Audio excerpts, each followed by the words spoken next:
This is the Average Guy Network, and you have found Home Gadget Geeks, show number 164, recorded on April 24th, 2014. Here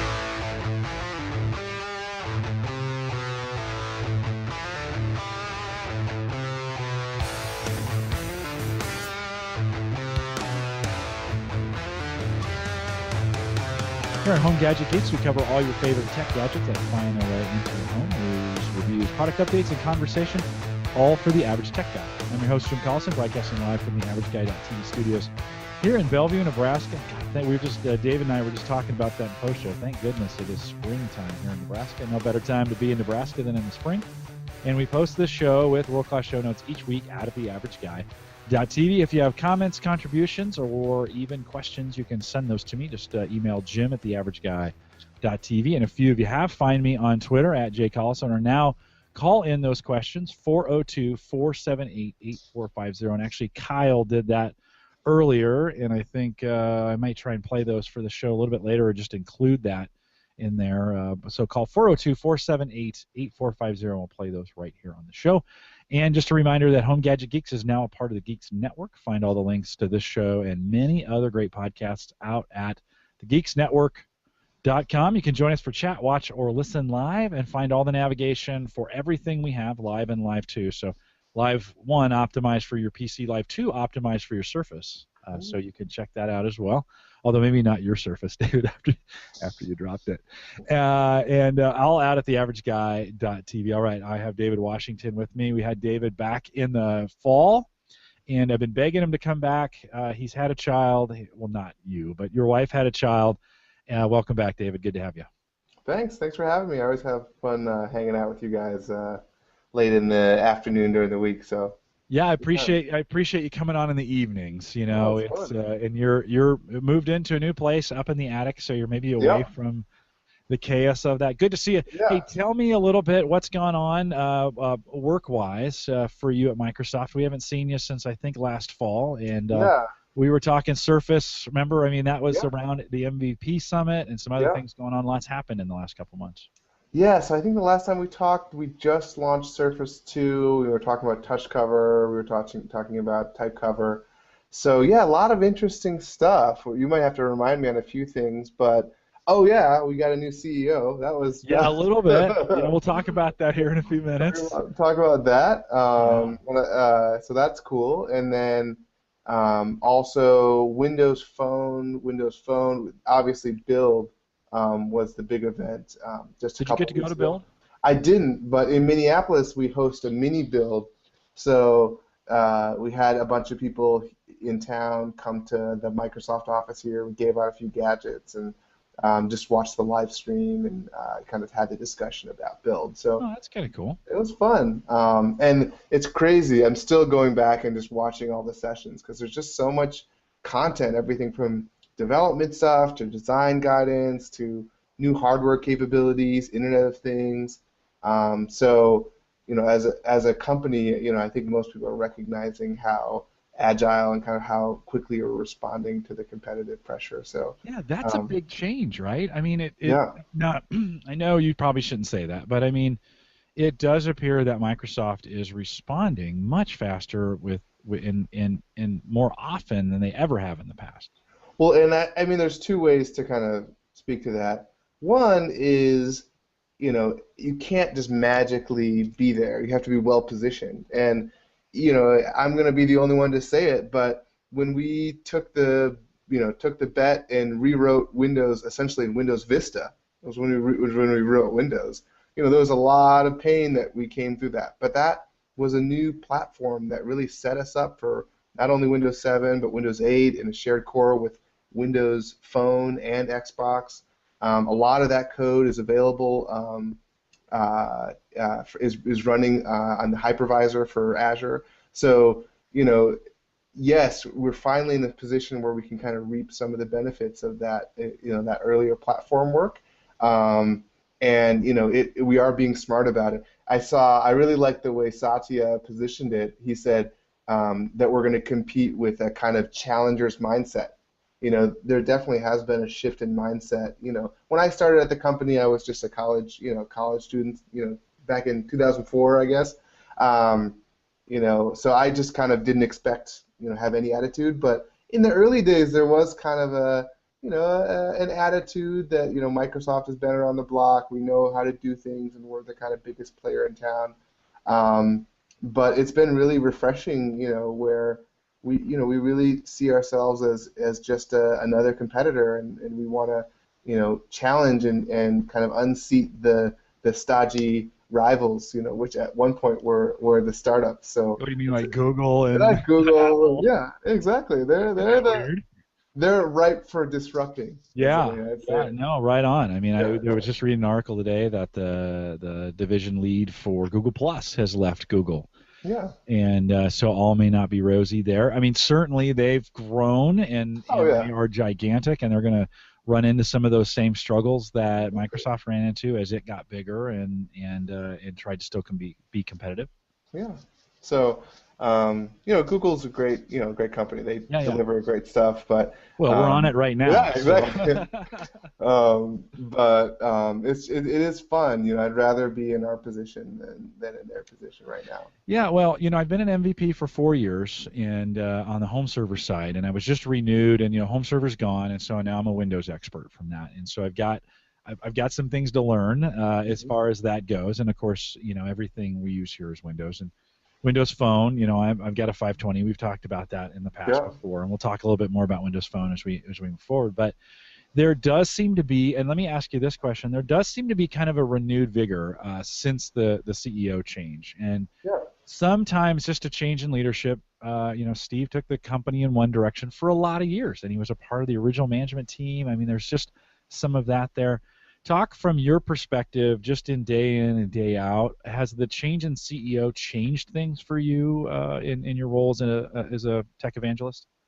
Not specifically, and I'm just talking on my experience. Yeah, obviously, I know, absolutely. Yeah, only talk what you're comfortable with talking about. I don't get you in any trouble. Yeah, exactly. I'm just one employee at Microsoft. 10-year anniversary in August, by the way. Oh, congratulations! Yeah. Nice. I'll show you. I don't know if you've ever seen these things.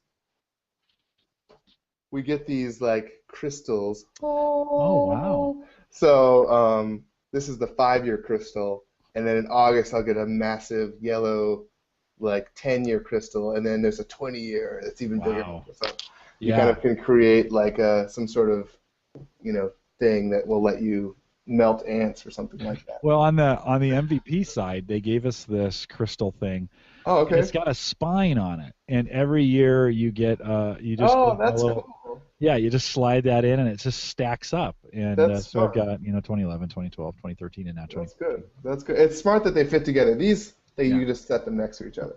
But yeah, anyway, going back to your question, actually, what's funny is I did my first internship at Microsoft in 2002. And I don't remember the entire timeline, if it was before or after I did my internship, but I remember Bill Gates, I think, had just stepped down as CEO. And it was like he either had just stepped down or just announced he was going to step down. I remember we just shipped XP, I think, at the time. But it was really kind of like, there's this new guy, Ballmer, like, I wonder what what's going to come of that. And Ballmer has been great. He's we've taken some big bets. We've had some some changes. We've had some surprises. We've had an entire market change around us. It's been an interesting time. But I think what you're seeing over the last what you're seeing now is, like I said, a culmination of a lot of smart thinking, a lot of smart people, a lot of smart decisions that are kind of starting to come to fruition. Even if you go to Windows 7, the Windows 7 build, which was in 2008, PDC 2008. Sorry, not build, PDC. The shirts said Windows 7, a solid foundation for new possibilities. So it's just kind of a weird phrase at the time, because we were like, Windows 7 is great. Like, why does it have to be a foundation for something else? But looking back, you're like, wow, like actually, that is true. Like Windows 7 was just like a base core that we can start to build, the future on. Yeah, that core has shown up in a lot of places now, right? Yeah. I mean, where else is that besides Windows 7 at this point? So the Windows, kernel and a bunch of the kind of Windows components, including some of the development platform WinRT, is on Windows Phone 8.1, Windows 8.1, and it runs inside of what's kind of like a virtual machine on the Xbox. So a lot of the apps that you use on your Xbox One are actually essentially Windows 8 apps that use the WinRT programming model.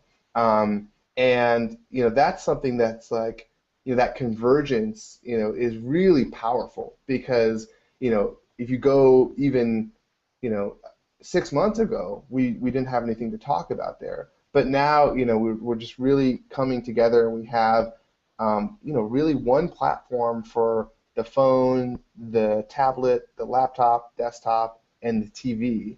And now we actually have a lot of great apps on there, tons of users. So I think what we're going to see is a pretty big shift where people are going to start building a lot more apps for it. And, since we have that converged platform, it'll be a more kind of viable user option too. So I'm excited. Yeah. And it seems like Windows Phone is positioned, or should have been, or can be positioned pretty well for the enterprise. You're probably on the forefront of that as you talk about that. Yeah. It hasn't seen, I don't think we've seen large-scale adoption in the enterprise yet. We're still bring your own device and those kinds of things. Can you talk to any of that from, and I'm not asking you to forecast anything or give anything away, but what are you guys talking about as we talk about Windows Phone in the enterprise? Yeah, so you're totally right about bring your own device. And I think, kind of like we were talking about the industry changing, IT departments are kind of in the same boat. Like, they probably would rather they had a little bit more control over what was out there, but it's like the reality is people have some of the most powerful devices that they bring with them in their pocket. So, when it comes to IT departments actually making a choice for which devices they prefer, I think we've done a lot of good stuff in Windows 8.1 and Windows Phone 8.1 to kind of make that possible. There's this thing, Workplace Join. I don't know if you've heard of that thing. We'll talk a little bit about it for maybe folks who don't. Yeah, if you don't, it's kind of like a domain join. But you don't want to join your phone to a domain, because as soon as you join it to like Active Directory, then that corporation owns your phone, right? And they can wipe it and do all this stuff. So Workplace Join is kind of domains designed for that bring your own device scenario. So as soon as you log in with your credentials into the workplace, then that IT department can push apps, settings, credential access to files. It basically just gives that device access to things that it wouldn't have otherwise, and it actually lets them, push those apps onto their start screen. And then what's cool is, let's say you're just a consultant or a contractor and you're only there for 6 months, or maybe you get fired or you leave the job. So what happens then? Like, usually that's a concern, is IT departments are like, oh, all my sensitive data just left with that employee. So with Workplace Join, they can killbit all of that sensitive IT, all that sensitive resources from the server side, and those things just disappear from the phone. So you kind of have all those all the files, all of the access to SharePoints, all of the apps, they just disappear like they were never there. So it's not like you have to wipe, a phone that you don't own, to actually be safe there. Yeah, because that's the solution today. I mean, I've got my Android phone attached to our network. Actually, I don't right now, but typically I do, and they would just wipe the whole thing clean. Oh, really? Oh, yeah. Wow. Just gone. Yeah, exactly. If I use Exchange Active Sync on Android, it's all or nothing, you know. And exactly. I'd love to have more granularity or more control over that. Yeah. I'd also love Sprint to have a better Windows phone. That would be awesome as well. And hopefully that piece will come along. Yeah. I'd love to see, and I know Windows 8 or Windows Phone 8.1 brings some more network or just some more enterprise control over the phones that didn't exist before. Yeah, exactly. So there's some more controls that are coming. Yep. So the Workplace Join thing is one, and then also a big one is VPN.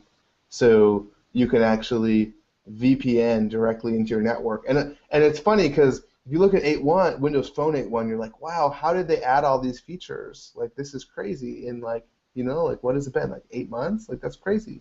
But really what you're seeing is them turning on, Windows Phone team is turning on all of those Windows 8 features that are already in that same It's already in the platform. kernel. Exactly. Yeah. So not in the kernel, but Well, it's really Windows, so we can just kind of port those things over and turn them on. So it's just like evidence of that agility that we get by sharing code across phone and Windows 8. good. Let's talk a little bit. I got a couple questions from chat, so let me throw Yeah. those in real quick. A little bit random. Kevin Schoonover asked if I could ask you about your Reddit post on smart things and Windows Oh Phone. yeah. Awesome. Yeah. Talk a little bit. He tracked you down. Talk a little Cool. bit about that. Sure. He said it would be great. Live tiles would be great with smart Oh yeah, things. wouldn't that be so good? I'm just curious. Does he have a smart things right now? Well, Kevin, yeah, he is installing smart things devices in his home right Oh, now. okay. Yeah. Okay, great. Yeah, we So talked a little bit about that. I had Kevin on the podcast 3 or 4 weeks ago, and he okay. was just starting to install some of it. We've talked about Nest, we Yep. talked about smart things here on the Yep. podcast. So yeah. Yeah. So I'm up here in Minneapolis, and one of there's a really great startup culture and community here. There's an incubator-like thing called Coco, which is where startups kind of get together and do co-working space. And one of the kind of big startups that came, I think it came out of that the Coco is Smart Things, and now they have a great space downtown, and I got to know them pretty well. They have a great offering where you essentially can take over your home with an app that you can control using your phone. Um, and they have a lot of smarts about it. Like you don't have to like open the app and turn a light on. It's like, oh, once I actually get to the door, then do the right thing essentially. So I love what they're doing, and I think that they have the right mindset about it because they really think about it as a platform. They want to be the best way to control all of your kind of disconnected Internet of Things devices, and not just kind of think about one offering. So people can plug into them. You can write custom scripts and apps. So they've got a good point of view. But they only have an iOS and Android app right now. So I spending a lot of time kind of harping on them. Hey, we need to get you to make an app. One of the things that comes up in all of my conversations about building apps for Windows Phone and Windows 8 is it's seen as being kind of an untested space, untested platform. And one thing we found is that there's over I think at this point with Windows Phone and Windows 8, there's over 200 million people using the devices. So in terms of user base, it's actually pretty big. The challenge, though, is if you're someone like SmartThings and you're trying to overlap your user base with the Windows Phone user base, then you're like, I just don't know. So what I did is I was like, well, there's probably people not buying your thing because you don't have an app and you don't know. Like Windows Phone people, we're very enthusiastic. We love, we love what we choose. We're not going to switch to iPhone to buy your thing. So I started that Reddit post, and it was awesome. The response was, I wasn't surprised actually, but the response was overwhelming. Like I love my Windows Phone, but today there's very few kind of native Internet of Things, plugins and apps. There's some really good offerings like Phonos for my Sonos, but people, Philips light bulb doesn't think to make the Windows Phone app yet, and they're just precluding themselves from all of those Surface and Windows Phone users who would be likely to choose their thing. So it's a great thing. They definitely saw the response from that.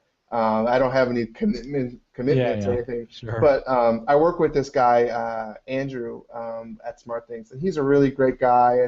And he was kind of like kept asking me for the last few months, so like, can I write like some JavaScript for Windows 8? And I was like, oh yeah, you can write a great JavaScript app for Windows 8. Can I write one for Windows Phone? And I was like, Not really yet, but stay tuned. And he's like, okay. And then it's a different app for Windows Phone and Windows 8. And I was like, oh, like, let me get back to you on that. So with the build announcement in this, the concept of unified apps, which is like one app, and it can be JavaScript or C# and XAML, can run on Windows Phone and Windows 8 is huge. And I'm sure, folks like them would be even interested to run on your Xbox. Like, you've got your Xbox booted up, say connect, turn off the lights. I'm going to play games. Yeah. So go to theater mode. Exactly. We just with them, yeah.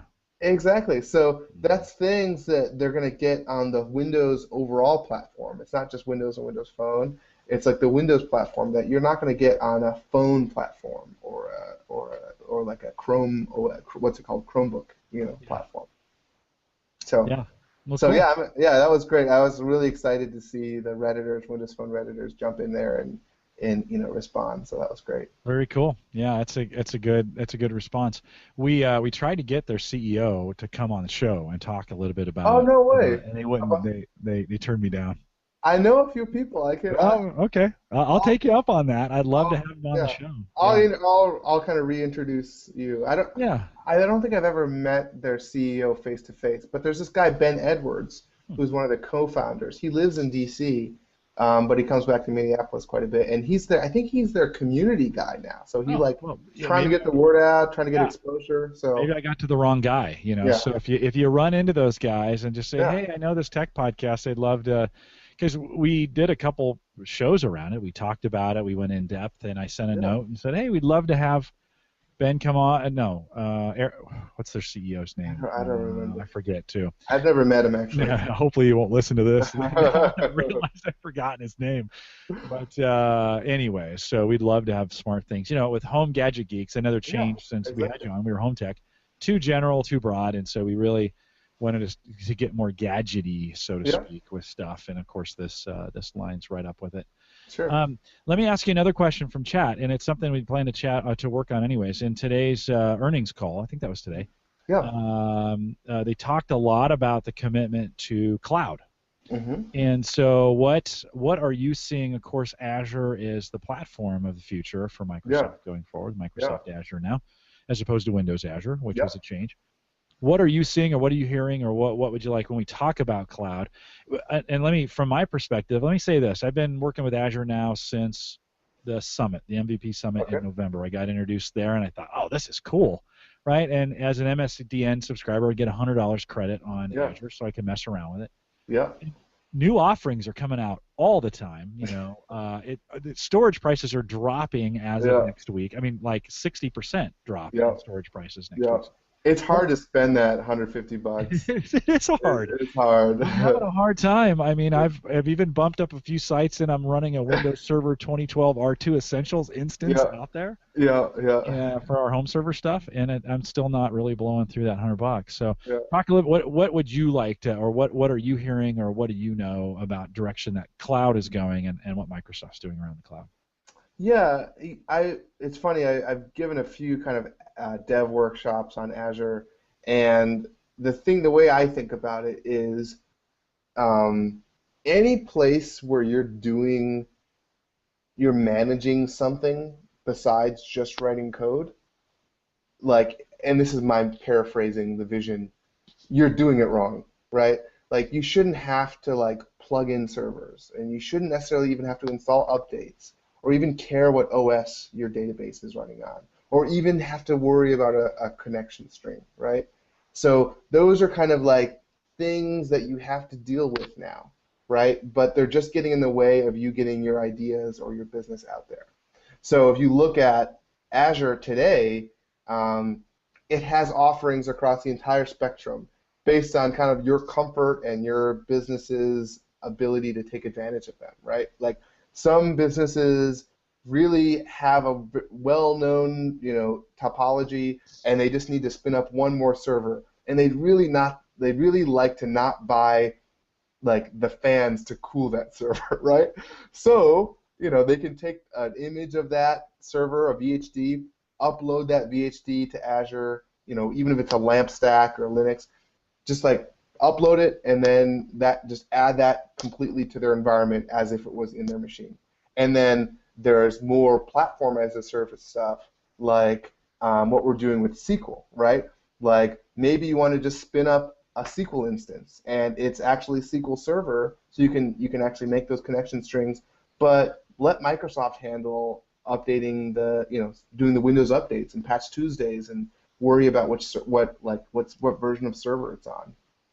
And then, of course, there's the full software as a service stuff where we're seeing key value storage, table storage, Azure mobile services, where it's really kind of further abstracting those kind of basics of managing how many instances you have, and it's just like load. You pay per minute of CPU time that you're using on for a table, for instance. Mm-hmm. So I can see that continuing to go in that direction. Any place where we kind of see that we can take advantage of economies of scale, right, and not having to pay for all that unused CPU time or unused whatever, then or extra configuration and updates, like all that money that you're spending to do that, you can spend on your core kind of ideas.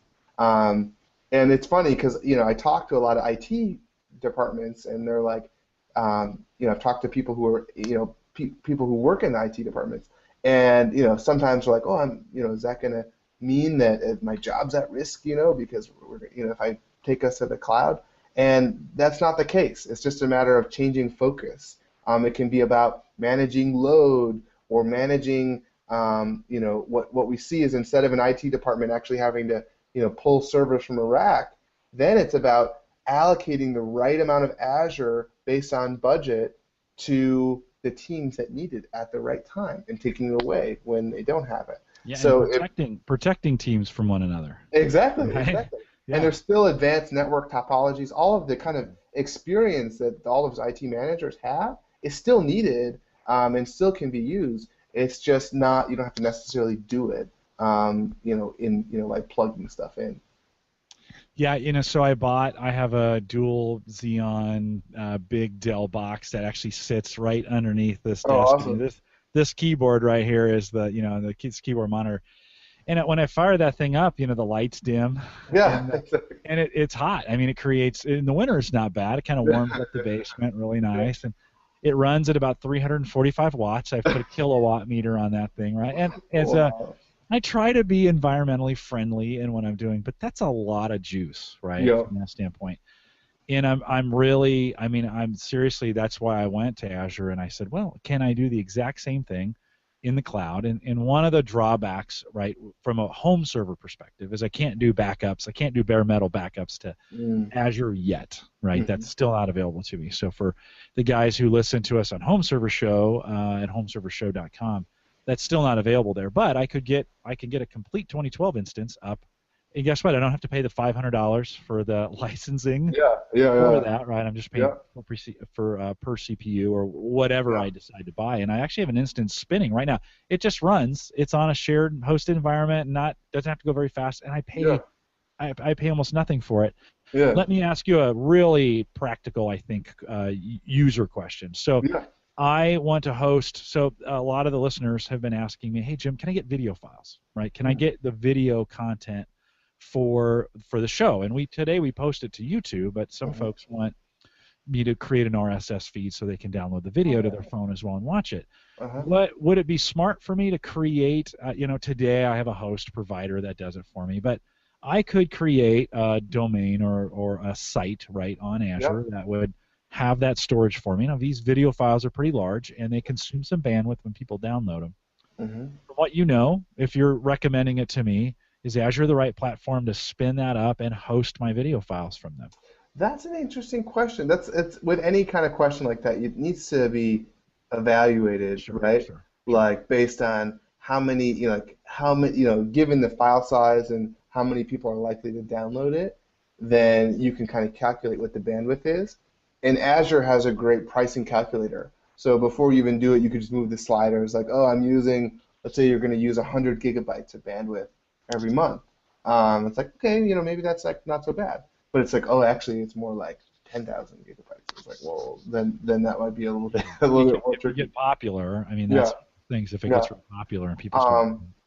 And I don't know, like, and that's where in some cases there's like some slower, more throttled bandwidth servers where you can be more economically kind of viable. But then there's also, there's enough flexibility that you could set up your own kind of system for making sure that you don't eat through all of your budget. I know that there's some folks actually here in town that are doing some stuff with Azure and video, but I just don't know enough about it to really speak intelligently about it. No sweat. I thought I'd run that by you as a because that's one of those things. I was thinking, well, okay, so I'm waiting till May 1st because the prices dropped dramatically, the storage prices and bandwidth. I think that's just going to keep happening. I think Amazon and Rackspace and those groups will just continue to cut prices on their way down. Google as well is in that market space, and so Microsoft's responding. Yeah, and that's good for us, right? I mean, that's exactly. for the consumer. Yeah, exactly. And what we find is everyone's just finding more efficiencies, more ways to, cut costs, and that's getting turned around to the consumer. So that's good. Well, and I always viewed Azure as being the expensive option. That's a year ago maybe when we were talking about cloud. It was like, okay, that's the expensive option. In your experience, is it catching up? Is it getting as economical? We match and beat in many vectors. So, if you compare us to AWS, then we're cheaper in most of the cases. Okay. So, we've been really competitive there. Yeah, and I'll just remind the listeners that if you want to try Azure, there is a 30-day. You can get a 30-day trial of that if you head out there. Just go to I think you can do windowsazure.com for sure, but I'm sure Microsoft Azure is that working? Yeah, I don't know. Just a name change, a brand new name change. Azure.com. Oh, Azure, just Azure works. There you go. Yeah. Okay. Very good. So Azure.com, there's a 30-day trial if you want to do that, and I think you get in the trial you get a $100 credit as well or something like that, and you can really do quite a bit for $100. Have you seen or know anything about desktop virtualization on Azure? I know that's still not really there, but have you heard anything coming? What do you mean by desktop virtualization? So completely go Windows 8. I mean, allow me to run a Windows 8 system on Azure. Yeah, right now there are some restrictions about what VMs are available. And I think they actually block, if you try to upload a Windows 8 VM, they actually block that. I had a guy try that. Yeah. But the good news is, like, if you take Server R2 and just turn on Desktop Experience Pack, you have all the Windows 8. You can run all the apps and stuff like that. Okay. So some people, in terms of actual consumer scenarios, it's not quite meant for that yet. But let's say you're a developer and you want to just write code, and you've got a Surface, and you love that Surface because the battery lasts all day. That's actually a encouraged option. Actually, is to spin up maybe a Server R2 VM with Visual Studio on it. There's some nice pre-configured ones on there. Then your development window is always just open and ready to code in, and you don't even have to save. You just walk away, and your window is there, and then it doesn't matter what you remote into. It's always the same PC, the same environment, and that's a lot of people are doing that as a way to kind of set up a dev shop without actually buying new hardware. That's a really good tip. I had not thought to run R2 desktop. Yeah. Okay, I'll have to give that a try. I've got an instance running out there. I'll have to. Yeah, exactly. You can put Visual Studio on there, or even put your apps on there and just kind of set it up the way you want it, and then just connect in, and then it's ready to go. Yeah. Well, sometimes, some of the things I've been testing are rendering and doing some of those things that take a lot of juice that I'd rather pay, so if I'm going to do a bunch of video rendering, I'd rather move the files up there, render them up there, take increase the CPU power when I need it, and then just when I'm done, just zip it back down. Okay, I'll, take it to the max, fire it up and go, and that's awesome. If you crank it up to the max, does it just fly through that stuff? I have not. So here's the problem.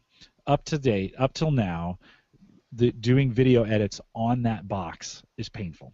Yeah. 'Cause it's Well, not designed for that kind of.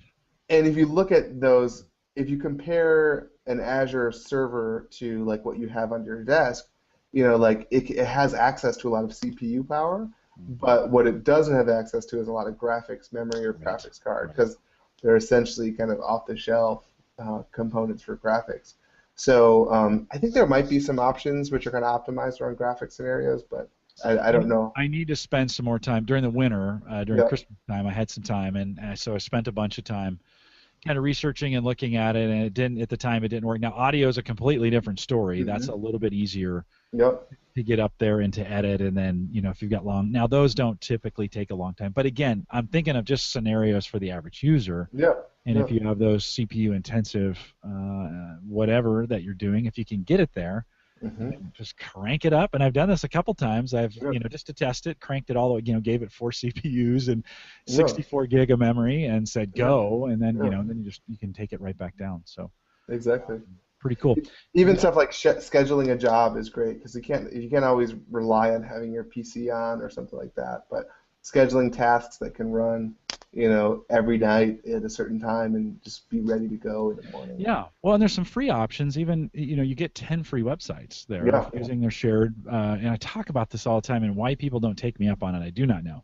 Hmm. But there is 10 free websites, including a WordPress, which you can Yeah. install, which is literally 3 clicks to install WordPress. I mean, Yep. it's I amazing. run my blog on Azure on my Azure on WordPress. So Yeah, me too. So my personal blog, theaverageguy.me, is all Azure on the backside, yeah. and it's great. And I've moved it into a shared shared environment, so I can take Yep. advantage of The the domain. domain pieces. Yep.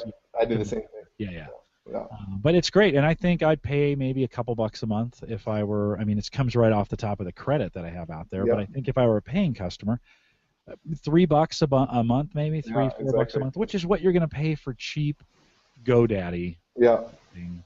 Exactly. You get some real power Yeah. because You if can you log do get into. popular, Yeah. you can just Yeah. log in, slide it over. Okay, Exactly. I need a dedicated CPU with. I think the small version is like a gig and a half of RAM or something Yep. in a Yep. single CPU. So Yep. some pretty good stuff. So okay, well, anything else on cloud that you want to highlight? You get 10 free mobile Yep, mobile services. Those are mobile. great. If you're a developer, it's amazing whether you're doing PhoneGap or Windows Phone or iPhone, you can just like go download these like samples and they're already pre-configured to talk to that. So if you're doing like a game leaderboard in like a video game or like a to-do list, it's just you're gonna have a better app if it's cloud connected. It's kind of expected now. So Azure is just like definitely the easiest way to kind of just add that to your app or game. I should do that because I've been using my to-do list inside of OneNote, and Yeah. I can get to it from anywhere, but I don't like the formatting of it. Hmm. This might be a nice exercise, is to create my own app, so to speak, using the mobile Exactly. services. Exactly. And you could, Yeah, and if you've got an Android phone and a Windows phone, doesn't matter. It's the same app. Just like right. Yeah, and pull it that's what up. I'm looking for. Just the same. I want the same experience across all of them. Yeah. And that going forward. Let's talk a little bit about Windows Phone because Yeah. you're all in on that, and All in. I don't know if we necessarily need to rehash all the features, but let me that came out with this. Yeah. One of the ones I really like, and that's most noticeable, of course, is those tiles Oh yeah. on any of the devices expanding across. So I'll show that here. This is a little 520, Hmm. and you used to only be able to get really 2 rows of the big tiles, and now you've got 3, the capability, Yep. which is really nice. Kind of re-energized my phone a little bit. I mean, there's some new things coming. And David, the navigation on this thing is dynamite. I Yeah. mean, it's It's I don't good. even have this isn't even I don't even have cell service on this thing. Yeah. I just bought it. It's Yeah. AT&T, but I didn't buy a plan with it. Yeah. It still navigates like crazy. What kind of things did with the new 8.1 that Yeah. you're really liking? This is my phone here, and you can see I actually like the larger tiles because they're easier for me to tap, and I like to be efficient when I tap on those. But the thing that I hooked into here is I use you can set an image as the background for any tiles that have the default color. So it's actually kind of fun. I don't know if you guys can see it on there, but Mm-hmm. when I scroll up, then my son's head kind of peeks up through a little Oh, gap in the tiles. oh, that's cool. And they did a really nice job, with the parallax and everything to make that look Yeah. really slick. And then I'm always using, notification center from the top, and just a lot of nice details across the board. Cortana is like, I had an iPhone for a while with Siri, and it was a toy, right? But Cortana is actually a really powerful thing. It's like not a toy. Like the thing I use all the time is Reminder. Remind me when I get to the grocery store that I need to get eggs, or remind me when I get home to take the garbage out. All those things. It uses the geofencing. Remind me when Joel calls that I need to give him my book or whatever. So there's just like a lot of really powerful stuff baked in, and I'm always kind of finding something else. Weather and sports scores, scheduling appointment is really fast. But yeah, I'm really using that all day. And the thing that's kind of funny is we didn't necessarily announce this as part of Build or as part of 8.1, but if you go to the store, which is also redesigned by the way and really nice, there's a lot of really great apps, like some of the best apps like that you can get.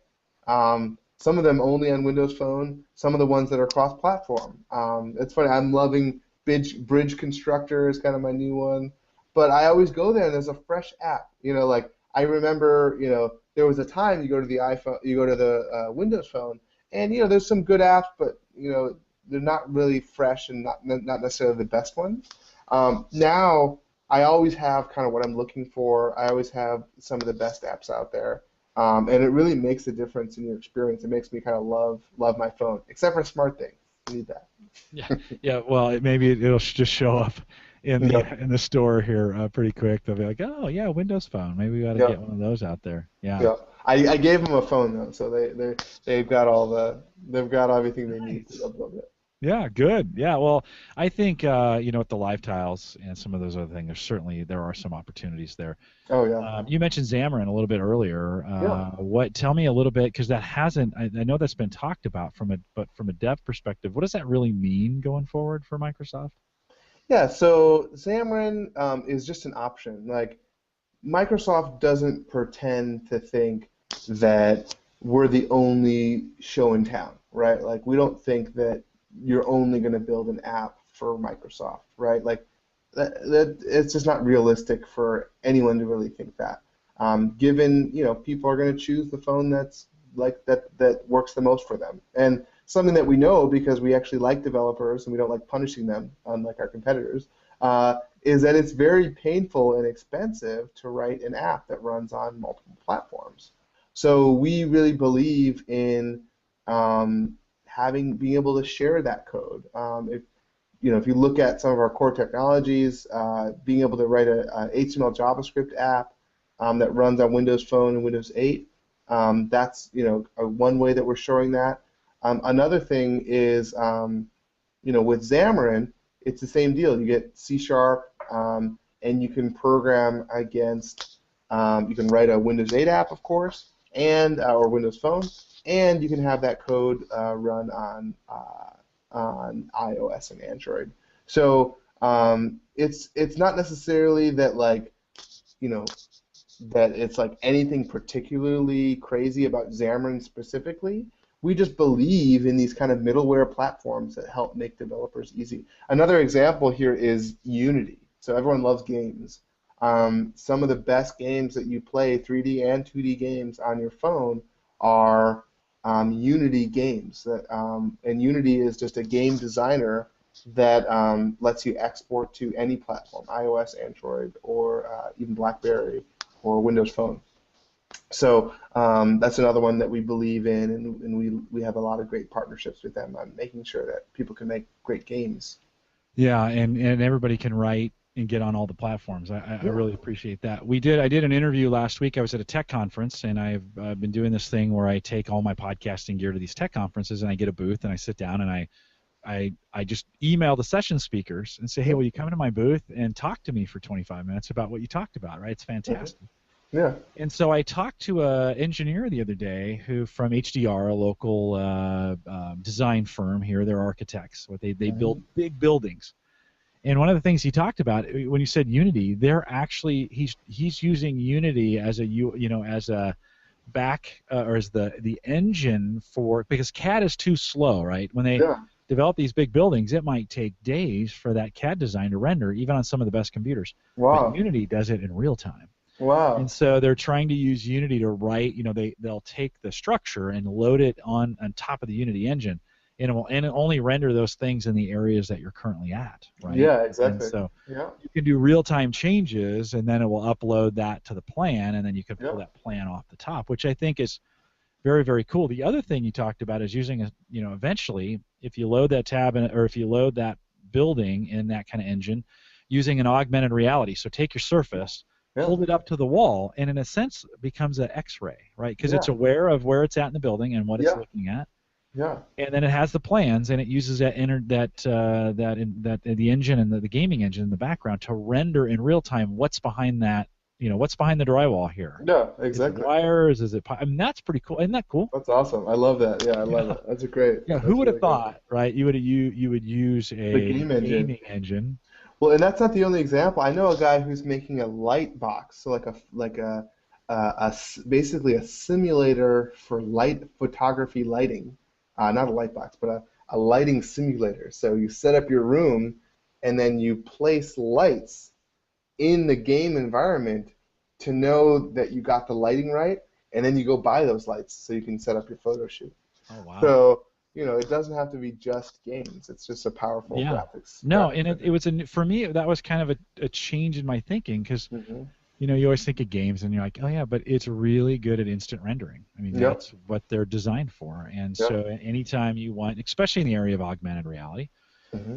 you want to render those things, but you don't want to render the whole thing.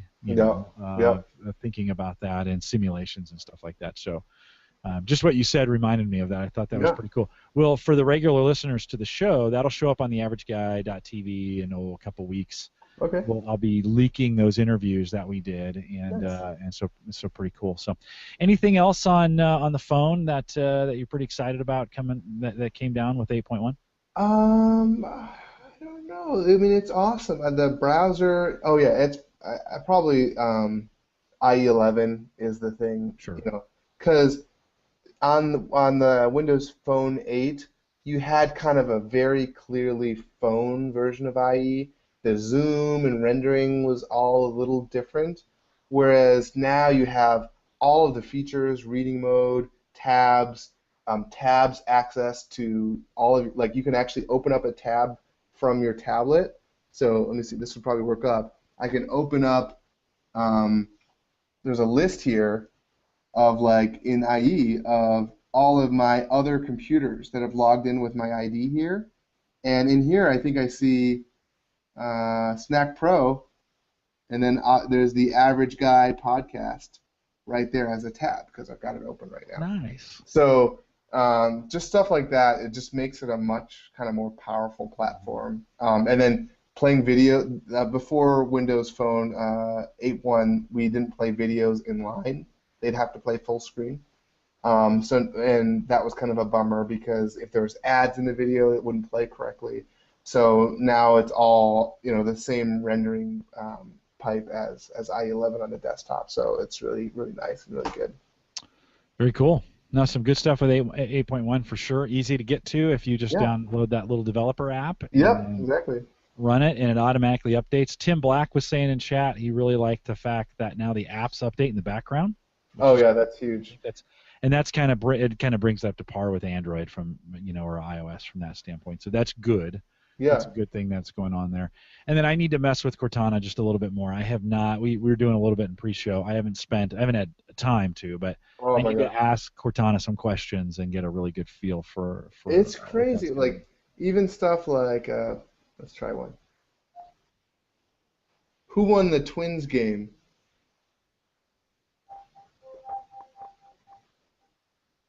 I don't know if I'm on the internet. These demos always fail if you try to. They always do. Oh, here it goes. Here it goes. Tampa Bay Rays 9-7. So yeah, Yeah. Tampa Bay beat us. But just funny little questions or stuff like what was one here? Sing me a song.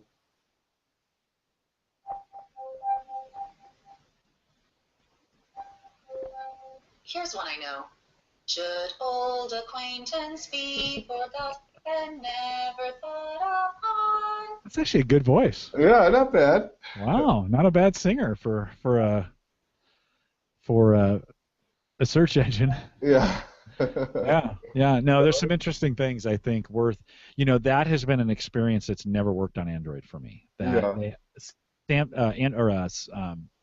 has something, S voice I think is what they call it. And it just. Yeah, and Google, they have Google Now, but it's not really. No.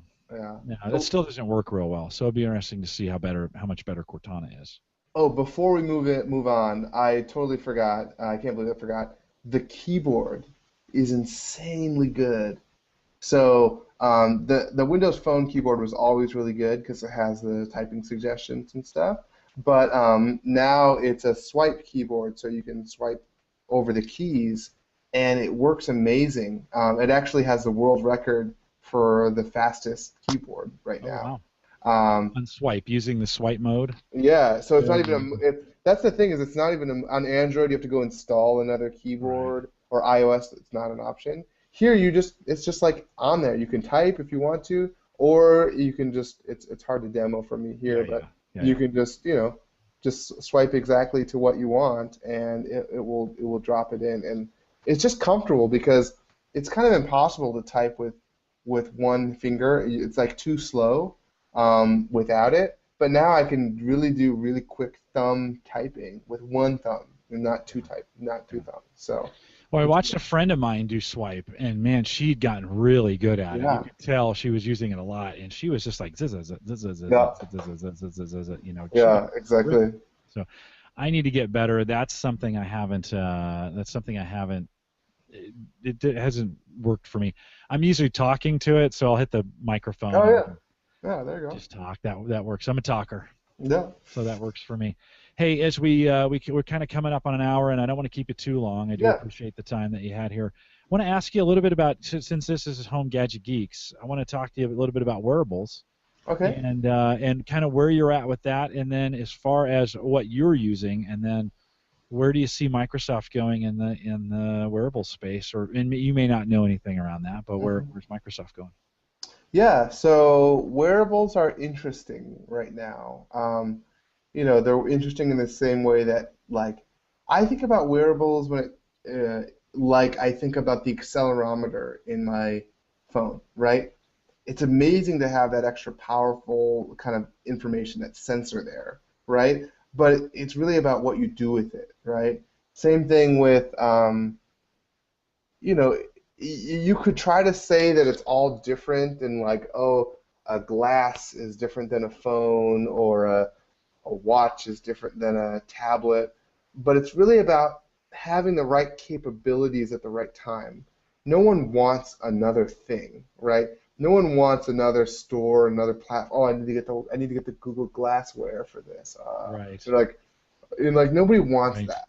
Yeah. And it's kind of like today. Nobody wants to have like a tablet and then like, I have my Mac. It's like a different thing. Like nobody wants that on purpose. They just want to be able to like tear the screen off and relax with their screen and have that be great with touch.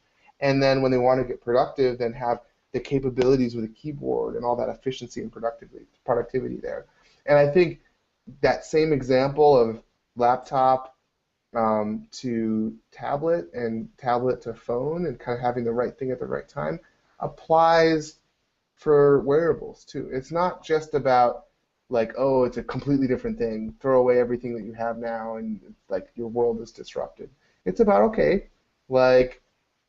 maybe sometimes it's too heavy to bring your phone out of your pocket, and that's like not a natural interaction.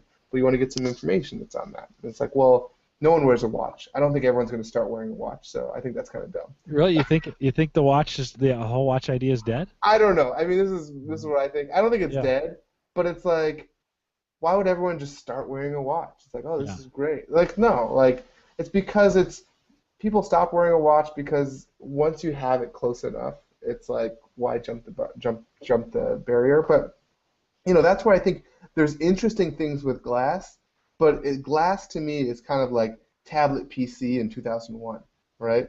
Like they've got something that's like, oh, this is the future and cool, but like this is not the thing that everyone's going to buy. Like not no one's going to buy Google Glass as they kind of talk about it. Not in its current form. They're spending tons of marketing money, and they're like I had a chance to go to a conference here in Minneapolis, and I saw the guy who invented glass as a researcher, and he was a really interesting guy because he had, of course, was wearing it on stage, and just like any researcher, he did the classic thing where he's like, oh, like this is, I thought of the most natural interaction, and like everyone will think this is natural, and it's like, well, like one of the things he talked about is the way you actually look up information on Google Glass is you look up, like you look up at the sky. And then he was teaching a class, and he says, oh, I just paused in the middle of talking and just looked up and like did a little bit of searching, and that was totally natural. And I was like, no, that's not natural. Like that's just crazy. You just look like a crazy person. So so I think there's a lot to be said there about like I'm wearing glasses now. I'd like it if I had the ability to get the type of information there without having to pull something out. But there's more work that needs to be done on the experience side, and we're still not there on the technology side. I think those things last like 50 minutes, like or something like that in some cases, like if you're recording a video or doing any kind of photography. So it's kind of like a very expensive toy at this point.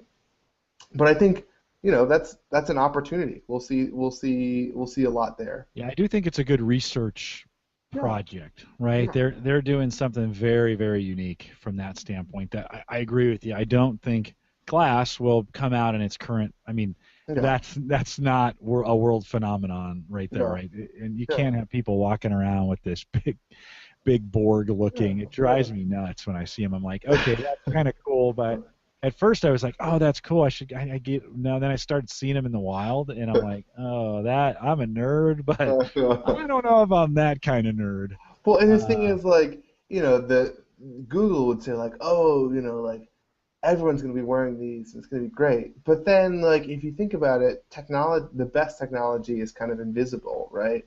Like, you shouldn't have to sacrifice, like, oh, maybe people will wear non-prescription glasses, or maybe they'll pay more for the lenses that can do the right thing. Or yeah, well, certainly for me, that's a big, they now have some prescription lenses you can buy. Yeah, exactly. But I wasn't going to wear those over my glasses. And I mean, the same thing with tablets, right? Like you could have a really great idea, but it's nothing unless it happens at the right time, right? So right now, if you think about glassware and wearables, it's great because we have the small, like in terms of the right time, we have small technology, but we haven't made the right innovations in batteries and displays yet to have it really be like a thing yet.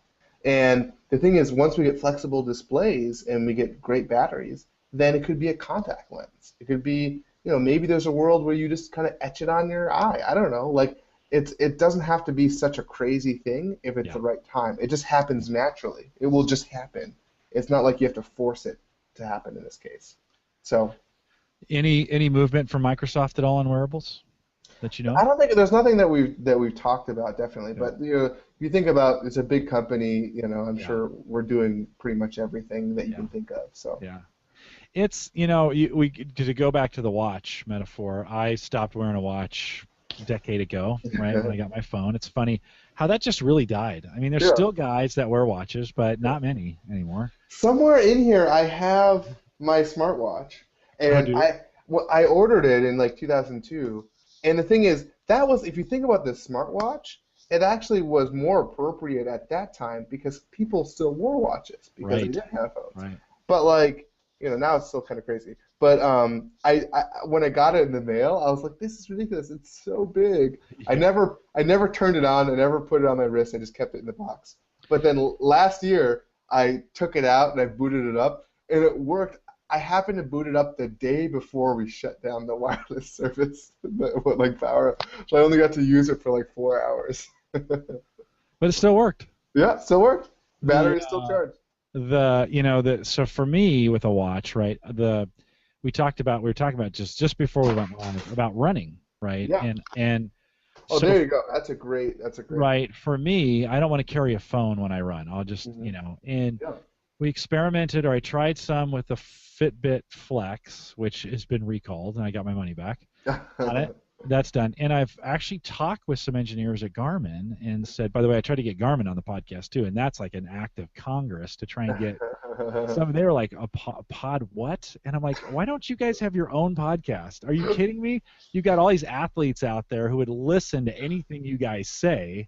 You don't have a podcast? Yeah. Anyways, so I said to Garmin, why are you not ripping off the Fitbit idea and embedding that in your already really good watches, right? And you talked about having huge computers. Those early Garmin. Yeah, they were huge. They were gigantic. And people wore them because you needed them. Yeah. They did. It was horrible. Yeah. I wouldn't wear one. I'm like, listen, I barely wear any jewelry. I'm not gonna wear a big computer on my. Yeah. Now the new ones, 220s and those series are really they're like the old big watches. Yeah. Guys like that. And so they're reasonable now at this point. But what I really want is a watch that does both GPS and steps, right? Yeah. I want to measure. That's one of those things that I want to measure. Nobody's doing that yet, and I can't believe Garmin, and maybe they're afraid of Fitbit going after them from that standpoint. But it's like, you got all that stuff in there. It can't be that hard. And then what if that had some Bluetooth? So take that, right? Take Garmin's watch and put some Pebble-like functionality to be able to push messages. You already got a big honking. It's not too big, but you got a pretty big round screen on there, right? Push some notifications to it, Garmin. Come on. Exactly. And that's like a great example. Like running with a phone is like, and some athletic stuff. Like I'd love to have something like a watch, like a big fat watch, or like a glove UI or something while I'm snowboarding. Because then, like, I hate bringing my phone out because I know I'm going to drop it at a snowbank. So, athletics, I think there's definitely an opportunity there. But that goes back to my point about having the right form factor and the right technology at the right time. It shouldn't be like you have an entirely different ecosystem. It's just like, oh, I want something I can put on my wrist. Maybe, like, wouldn't it be great if I could just kind of like, squish my phone and just kind of like wrap it around my wrist? So it's more like we need to get closer to that type of thing. Yeah. No, I don't disagree with you on that. When you talk about like even Google Glass, when you talk about skiing, Glass would be awesome, right? On the slopes, built in to your heads-up display, built into your hey, you're coming down here. Here's the trails, right? Here's where they go.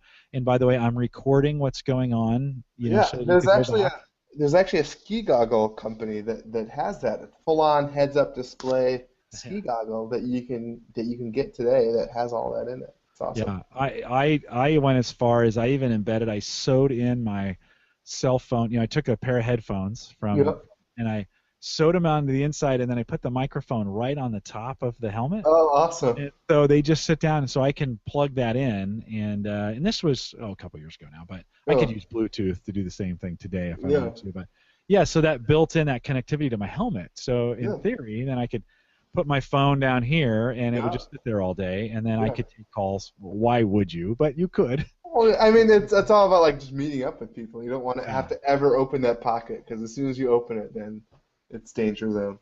Yeah. Hey, speaking of Microsoft, real quick, we're big Link customers at Gallup, and today I was logging in. I got a new Link phone. I got the IP connected Link phone, which is really super powerful.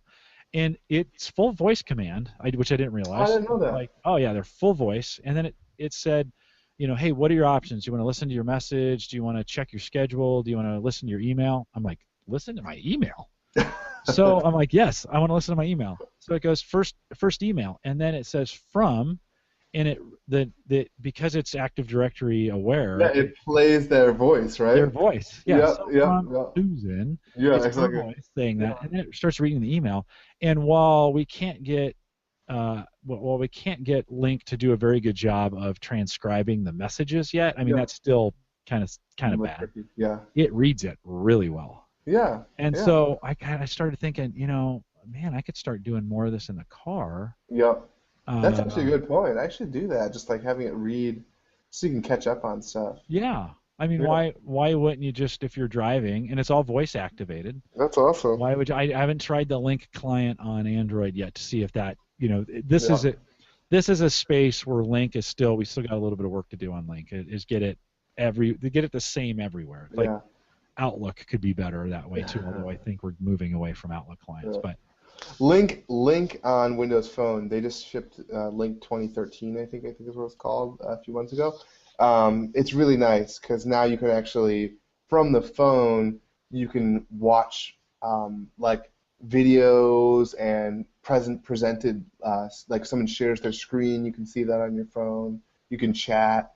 So it has the Link app on Windows Phone has a lot of the same power that you get with the desktop client, which is really nice. yeah, no, I've really liked it. I wish it had better Hangout functionality like this, right? This Yeah. is this is experience for us podcasters. This is a dynamite experience, right? I mean, it's like Google Plus was built, Hangouts were built for us.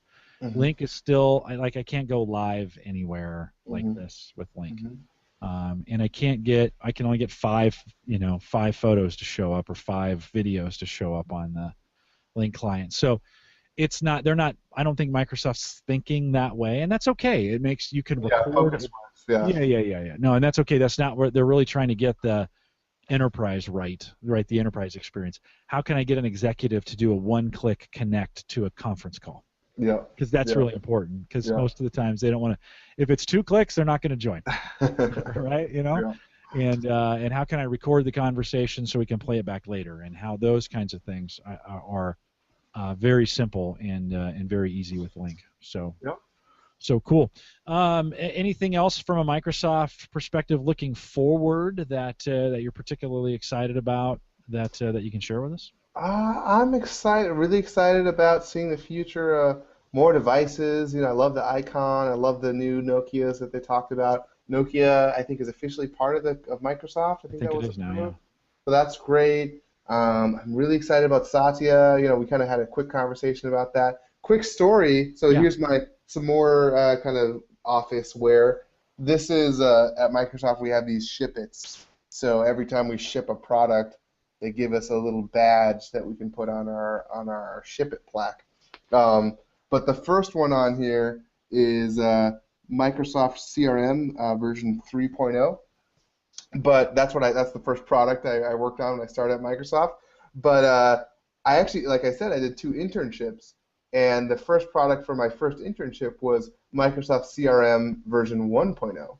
And it was like a kind of a startup project that we were working on, and the interns got to meet the management kind of for a lunch. So me and 3 of the other interns had lunch with Satya, who was the manager at the time, and we just kicked back and asked him questions like, oh, how do you think that we can grow at the company, and that, what do you think is important about, the product? And because at the time he was, I think, the director of some of the CRM and Dynamics tools before he moved over to Bing as a VP. So yeah, really really cool. He's a great guy. Even at the time, just spending an hour and a half with a couple of interns back in '02, just to answer some questions and get us comfortable with the company. So I'm really excited. He has an engineer mind, which is great to have because we're an engineering company. And then also, he talked about this. He really brings the kind of culture of data to the company. Like there's kind of an attitude sometimes where people think like, oh, let's just kind of gut feel this or kind of wing this thing. He's really about, making sure that we're collecting and using data correctly to make decisions. And with Bing, as much as I've worked with them, they're really a data-driven group. And there's a lot of power that you get out of just using all the data that you have to make the right decision. So I'm excited about that being more widespread. Yeah, good. I'm excited for Microsoft. I mean, it'll be we'll be back on campus in I think early November for the summit, and Okay, great. it's for us. It's always a good opportunity to hang out and meet every once in a while. Even at the summit, you run across a few of the senior guys Yeah, I'm sure. that come through, and so that's kind of fun to get their attention for a few minutes. And the MVP community is an interesting one because I think it plays less of a has a less of an influence on the organization than maybe it had 10 years ago or something along those lines. But it's still fun to get on campus. They're still good to us.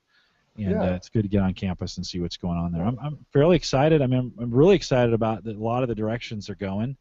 I picked up a Surface when I was out there last time. They had a great deal on it. Great. I used it, and then my daughter started eyeballing it, and she was like, her PC was really struggling. I said, hey, you just want to take it? And she Yeah. was, really? Yeah, do you want? I'll just give it to you. And she's like, yes. And she just loves that thing. I mean, Yeah. I asked her, she's had it now, I don't know, 3 months maybe. Yeah. And I asked her the other day, hey, do you want to give that Surface back? And she's, no.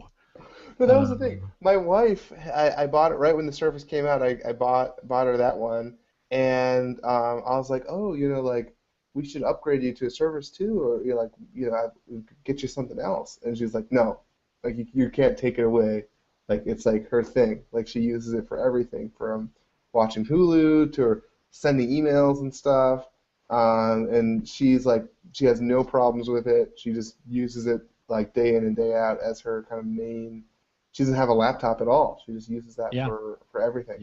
Yeah. I think I would go now. So I'm Surfaceless at the moment because she took my Surface. And I had a Yoga that I passed on to my Yoga 13 that I passed on to my daughter-in-law.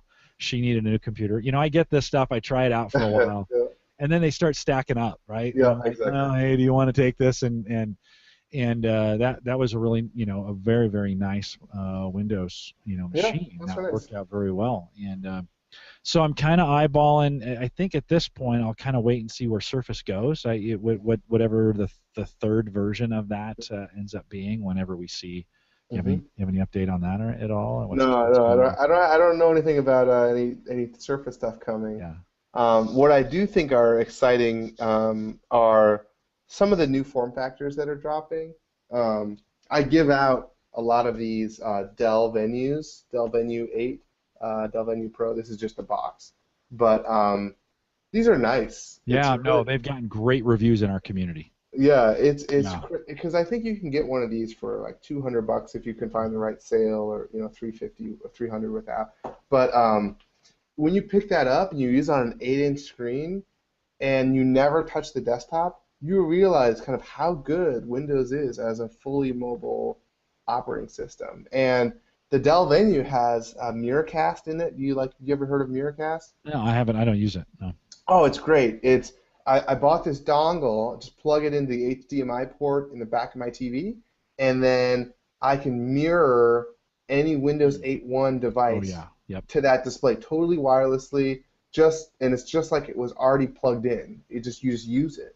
So I've been using that a ton for just watching TV, or just like surfing the web with like my brother and sister-in-law, or my sister and brother-in-law are looking for a house, so we all were looking for a house together on the TV.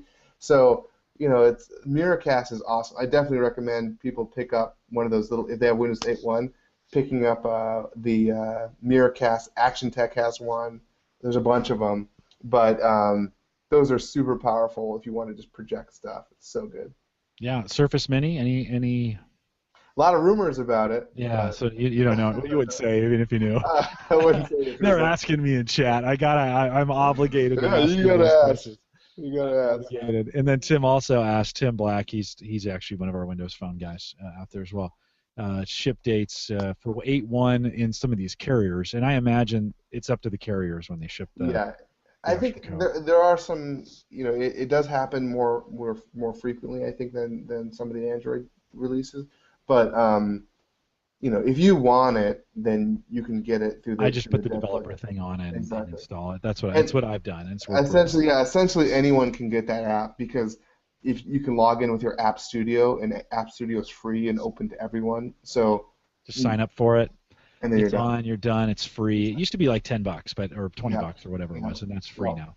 Yeah. And you can throw that on there, and that works out. Yeah. Works out really well. Well, cool. David, it's always great spending time with you. Thanks for giving me an hour, a little hour plus. It's good to catch up with you. We'll need to plan something for maybe towards the end of the summer and have you on again. And, hopefully we'll have some more gadgets and. Yeah. Great. No, enough time. Always enough time to see where things are going, and I think we're in for an exciting summer of some things coming up, and there's always something going on at Microsoft. Yep, definitely. And then I'll probably see you at HTC then too, when that comes up. I saw some emails about the plannings of that starting. So. Oh, good. All right. You think you'll come down for it? Oh yeah, I'd love to. Yeah. Oh, definitely. Well, we'll get you on the podcast there. So the company that runs that now is the one that I was going with. Well, it's too complicated. I will definitely have you on. Yeah. You come down, we'll get you on again, and that. Yeah, sure. We'll just hang out, just grab a beer. Yeah, it'd be great to spend some time with you as well, and we continue to. That conference, I think, is just going to get bigger. Yeah, it's great. I like it. It's changed owners this year. There's a new owner of it, and they've got some pockets. So it'll be interesting to see where that goes. So cool. Hang tight, David, for 1 second though. Let me do a little as we send this out. Let me do a little housekeeping. I will remind individuals, Cyber Frontiers is completely launched on its own now. So if you've been listening to that through the Home Tech feed or through the Home Gadget Geeks feed, and you want to keep getting it, the last version, which was 3, has come through the feed. From here on out, you will need to subscribe to it. If you head out to theaverageguy.tv, just theaverageguy.tv, look at the Cyber Frontiers section on the top or on the right-hand side.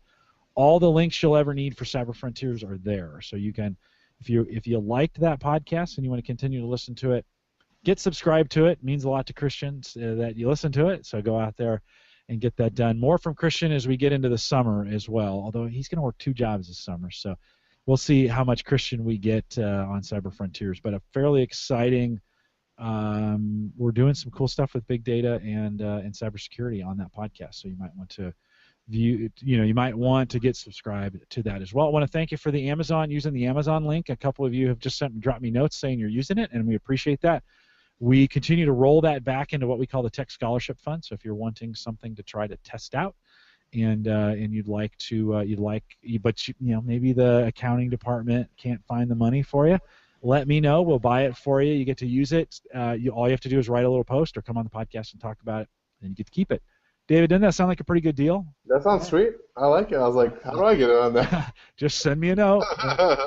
You got plenty of gadgets, I'm sure, to work on. And then now that you showed that Venue 8, I'm thinking, man, maybe I should buy that for myself. Maybe I should be it's cool. It's cool. Look for a sale. It's good. Yeah. Well, at $200, I mean, that's pretty easy to get. We are here every Thursday night, 8 p.m. Central, 9 Eastern, out at theaverageguy.tv/live. And actually, next week, David, you'll probably appreciate this guy, Michael Crump. I don't know if you met him at the Heartland Developer Conference last time. He works for Telerik. Oh, cool, yeah. He's a huge Windows Phone guy, and we spend a bunch of time. He's on next week. He's a mobile developer, and he's a wicked mobile developer. I mean, this is one of those guys that can make your phone do anything. Awesome. And so Michael is all set and queued up for next week. He'll be on the podcast here. Yeah, come on, ask him some questions. That would be. He speaks all over the world on mobile development. He was in Belgium a while back. He's been in Europe. He's been in Asia. The Telerik moves him all around. So he'll be on next week and join us right here, theaverageguy.tv/live, 8 p.m. Central, 9 Eastern. David, thanks again, and we'll be back next week. Good night, everybody.